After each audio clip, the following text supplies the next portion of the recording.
What's up, guys? NBA Talk. Here with some basketball for January 10th, 2017. We got the Utah Jazz, a team that I barely talk about. Is pretty much a lot of those teams actually. Been focused on certain teams lately. So we got the Utah Jazz beating the top Eastern Conference team, the Cleveland Cavaliers, 100-92. Fantastic job for the Utah Jazz. This is good momentum to carry over forward. Um, it's a very good thing when you're beating a top tier team and you beat the Cleveland Cavaliers, which is a great sign. So it was a very back and forth game for sure, but the defense of the Utah Jazz really kicked in, especially in the second quarter. It was really showing that time. Um, and they were able to get on a good stretch at the end of the third quarter and lead into the fourth, which really put it off. So great job from the Utah Jazz. They held the Cleveland Cavaliers to 36% from the field, 29% from the three-point range, which is very excellent, especially when you have the debut of Kyle Korver. He debuted tonight, and he had a pretty much a bad game. So fantastic job from the Utah Jazz stopping the three ball, which is very essential. Great job. So here's the stats for them. You got this boy Hayward, who is pretty much their best player, a very underrated guy for sure. Very underrated. 28 points, 9 rebounds, 2 assists from him. You got this boy Derek Ravers starting back in the lineup. It's been a while. 12 points, 5 rebounds, 2 assists from him. Rudy Gobert, who's pretty much one of the top centers in the game, 11 points, 14 rebounds, 3 steals, and a block shot. You got this boy back, George Hill. He's back. 13 points, 7 assists from him.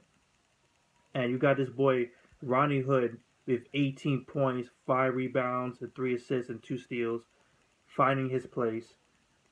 Um, you come down to the bench. You got Lyles with 12 points. You got 5 points from Ingles. Joe Johnson, well, he didn't score a single point. And that's pretty much it. 48% from the field overall, 38% from the three-point range. Has to do better on the free throw line, that's for sure. I don't know how, but they have 57% from the free throw line, which is not good. They'll do a better job than that. 46 rebounds, 22 assists, 8 steals, and only 18 turnovers. That's a big deal too. So great job.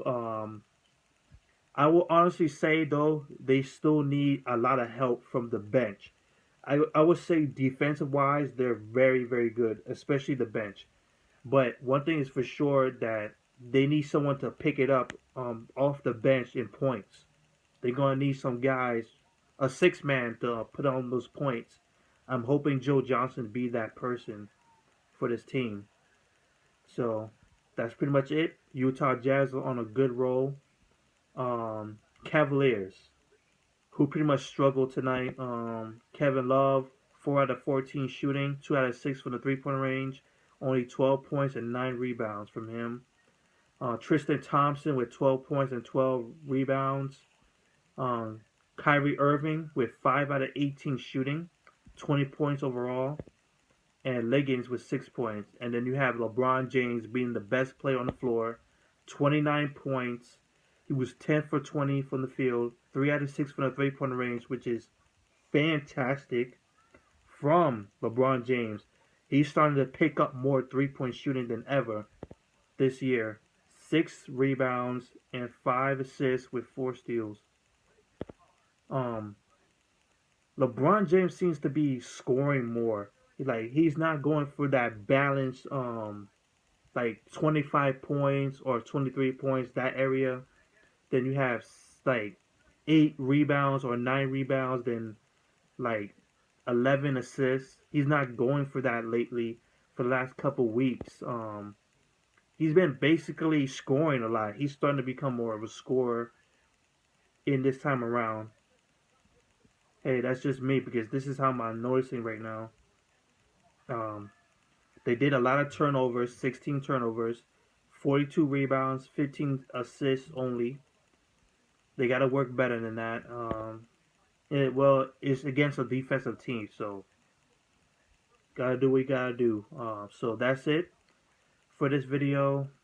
Utah Jazz go 24-16. Cavaliers go 28-9. So they're both teams are still in a good position. Peace out, guys.